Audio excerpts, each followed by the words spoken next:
بسم اللہ الرحمن الرحیم۔ پاک پروردگار کے بابرکت نام سے شروع کرتا ہوں جو دلوں کے حال خوب جانتا ہے۔ السلام علیکم ناظرین، امید کرتا ہوں کہ آپ سب دوست خیریت و عافیت سے ہوں گے۔ اللہ پاک سے دعا ہے کہ اللہ پاک آپ کے تمام جائز خواہشات کو پورا فرمائے، آمین۔ ناظرین، آج کا ہمارا موضوع 4 ایسے آدمی جن کے روزے قبول نہیں ہوتے۔ اللہ رب العزت کے لاکھوں کروڑوں احسانات میں سے ایک احسان یہ ہے کہ اس نے محض اپنے لطف و کرم سے ہمیں اس دنیاوی فانی زندگی میں ایک مرتبہ پھر رمضان المبارک کے مہینے تک پہنچا دیا۔ یہ وہ مہینہ ہے جس تک پہنچنے کے لیے جناب محمد الرسول اللہ صلی اللہ علیہ وسلم رجب کا چاند دیکھ کر رمضان تک پہنچا دیے جانے کی اللہ تعالیٰ سے دعا مانگا کرتے تھے۔ چنانچہ آپ کی دعاؤں میں ایک دعا رجب کے چاند کو دیکھتے ہوئے یہ ملتی ہے کہ اے اللہ، رجب اور شعبان کے مہینے میں برکت عطا فرما دیجئے اور ہمیں ماہ رمضان تک پہنچا دیجئے۔ گزشتہ سال کتنے ہمارے مسلمان بھائی اس دنیا میں ہمارے ساتھ رمضان کے مہینے کی فیوز و برکات کے حصول میں شریک تھے۔ آج وہ اپنی دنیاوی فانی زندگی پوری کرتے ہوئے منو مٹی تلے آرام فرما رہے ہیں اور ان کے ذاتی اعمال کا کھاتا بند ہو گیا ہے، اور ان میں سے اللہ تعالیٰ نے ہمیں زندہ رکھتے ہوئے ایک مرتبہ پھر اس ماہ مبارک کے فیوز و برکات کے حصول کے لیے زندہ اور صحت مند رکھا۔ اللہ تعالیٰ ہمیں اس پورے مبارک مہینے میں ہر لمحے کو اجر کے اعتبار سے اللہ تعالیٰ کے شایان شان حاصل کرنے کی توفیق عطا فرمائے۔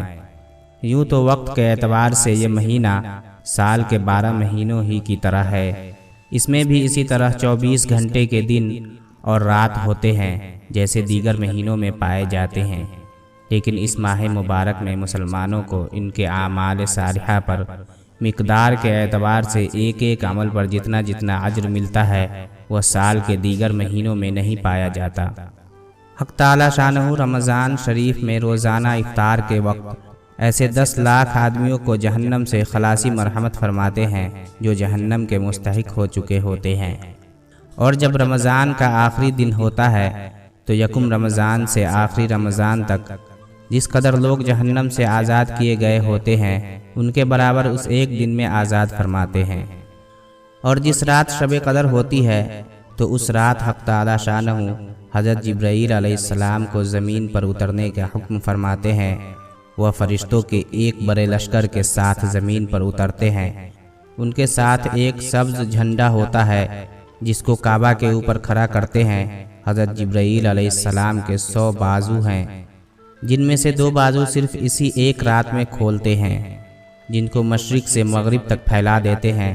پھر حضرت جبرائیل علیہ السلام فرشتوں کو تقاضا فرماتے ہیں جو مسلمان آج کی رات کھڑا ہو یا بیٹھا ہو، نماز پڑھ رہا ہو یا ذکر کر رہا ہو، اس کو سلام کرے اور اس سے مصافحہ کرے اور ان کی دعاؤں پر آمین کہے۔ صبح تک یہی حالت رہتی ہے۔ جب صبح ہو جاتی ہے تو حضرت جبرائیل علیہ السلام آواز دیتے ہیں، اے فرشتوں کی جماعت، اب کوچ کرو اور چلو۔ فرشتے حضرت جبرائیل علیہ السلام سے پوچھتے ہیں، اللہ تعالیٰ نے احمد صلی اللہ علیہ وسلم کی امت کے مومن کی حاجتوں اور ضرورتوں میں کیا معاملہ فرمایا؟ وہ کہتے ہیں، اللہ تعالیٰ نے ان پر توجہ فرمائی اور 4 شخصوں کے علاوہ سب کو معاف فرما دیا۔ صحابہ کرام رضوان اللہ اجمعین نے عرض کیا، وہ 4 شخص کون ہیں؟ حضور صلی اللہ علیہ وسلم نے ارشاد فرمایا، ایک وہ شخص جو شراب کا عادی ہو، دوسرا وہ شخص جو والدین کی نافرمانی کرنے والا ہو، تیسرا وہ شخص جو قطع رحمی کرنے والا اور ناطہ توڑنے والا ہو، چوتھا وہ شخص جو دل میں کینہ رکھنے والا ہو اور آپس میں قطع تعلق کرنے والا ہو۔ پھر جب عید الفطر کی رات ہوتی ہے تو اس رات کا نام آسمانوں پر لیلۃ الجائزہ یعنی انعام کی رات رکھا جاتا ہے، اور جب عید کی صبح ہوتی ہے تو حق تعالی شانہ فرشتوں کو تمام شہروں میں بھیجتے ہیں۔ وہ زمین پر اتر کر تمام گلیوں اور راستوں کے سروں پر کھڑے ہو جاتے ہیں اور ایسی آواز سے کہ جس کو جنات اور انسانوں کے علاوہ ہر مخلوق سنتی ہے پکارتے ہیں، اے حضرت محمد صلی اللہ علیہ وسلم کی امت، اس کریم رب کی درگاہ کی طرف چلو جو بہت زیادہ عطا فرمانے والا ہے اور بڑے سے بڑے قصور کو معاف فرمانے والا ہے۔ پھر جب لوگ عیدگاہ کی طرف نکلتے ہیں تو حق تعالی شانہ فرشتوں سے دریافت فرماتے ہیں کیا بدلہ ہے اس مزدوروں کا جو اپنا کام پورا کر چکا ہو؟ وہ عرض کرتے ہیں اے ہمارے معبود اور ہمارے مالک، اس کا بدلہ یہی ہے کہ اس کی مزدوری اس کو پوری دے دی جائے۔ تو حق تعالی شانہ ارشاد فرماتے ہیں اے میرے فرشتوں، میں تمہیں گواہ بناتا ہوں کہ میں نے ان کو رمضان کے روزوں اور تراویح کے بدلہ میں اپنی رضا اور مغفرت عطا کر دی۔ اور بندوں سے خطاب فرما کر ارشاد ہوتا ہے اے میرے بندو، مجھ سے مانگو، میری عزت کی قسم، میری جلال کی قسم، آج کے دن اپنے اس اجتماع میں مجھ سے اپنی آخرت کے بارے میں جو سوال کرو گے میں پورا کروں گا، اور دنیا کے بارے میں جو سوال کرو گے اس میں تمہاری مصلحت دیکھوں گا۔ میری عزت کی قسم، جب تک تم میرا خیال رکھو گے میں تمہاری لغزشوں پر ستاری کرتا رہوں گا اور ان کو چھپاتا رہوں گا۔ میری عزت کی قسم اور میرے جلال کی قسم، میں تمہیں مجرموں اور کافروں کے سامنے ذلیل اور رسوا نہیں کروں گا۔ بس اب بخشے بخشائے اپنے گھروں کو لوٹ جاؤ، تم نے مجھے راضی کر دیا اور میں تم سے راضی ہو گیا۔ پس فرشتے اس اجر و ثواب کو دیکھ کر جو اس امت کو افطار یعنی عید الفطر کے دن ملتا ہے خوشیاں مناتے ہیں اور کھل جاتے ہیں۔ حضرت ابن عباس رضی اللہ تعالیٰ عنہ سے روایت ہے کہ انہوں نے حضور اقدس صلی اللہ علیہ وسلم کو ارشاد فرماتے ہوئے سنا کہ جنت کو رمضان شریف کے لیے خوشبوؤں کی دھونی دی جاتی ہے اور شروع سال سے آخر سال تک رمضان کی خاطر آراستہ کیا جاتا ہے۔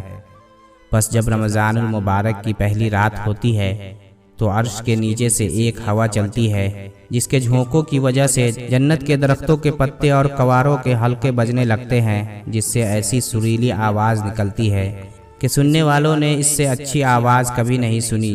بس خوش نما آنکھوں والی حوریں اپنے مکانوں سے نکل کر جنت کی بالا خانوں کے درمیان کھڑے ہو کر آواز دیتی ہے کہ کوئی ہے اللہ تعالیٰ کی بارگاہ میں ہم سے منگنی کرنے والا، تاکہ حق تعالی شانہ اس کو ہم سے جوڑ دے۔ پھر وہی حوریں جنت کے داروغہ رضوان سے پوچھتی ہے کہ یہ کیسی رات ہے؟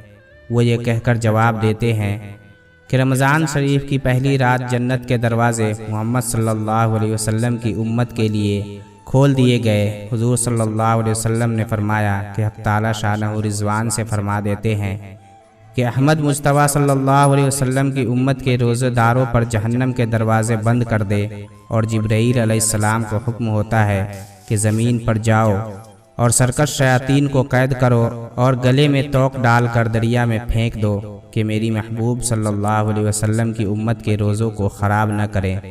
نبی کریم صلی اللہ علیہ وسلم نے یہ بھی ارشاد فرمایا کہ حق تعالی شانہ رمضان کی ہر رات میں ایک منادی کو حکم فرماتے ہیں کہ 3 مرتبہ یہ آواز دے کہ ہے کوئی مانگنے والا جسے میں عطا کروں، ہے کوئی توبہ کرنے والا میں اس کی توبہ قبول کروں، ہے کوئی مغفرت چاہنے والا کہ میں اس کی مغفرت کروں۔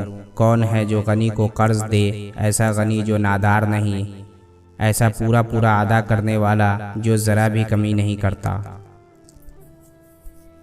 تو ناظرین گرامی، یہ ایک خوبصورت موقع ہے اپنی دنیا و آخرت سنوارنے کے لیے۔ میں امید کرتا ہوں کہ ویڈیو پسند آئی ہوگی۔ پسند آئی تو ویڈیو کو لائک اور اپنے دوستوں میں شیئر لازم کر دیجیے گا، اور مزید ویڈیو کے لیے ہمارے چینل کو ضرور سبسکرائب کریں۔ مجھے دیجیے اجازت، اسی امید کے ساتھ کہ زندگی رہی تو ایک اور ویڈیو کے ساتھ آپ کی خدمت میں حاضر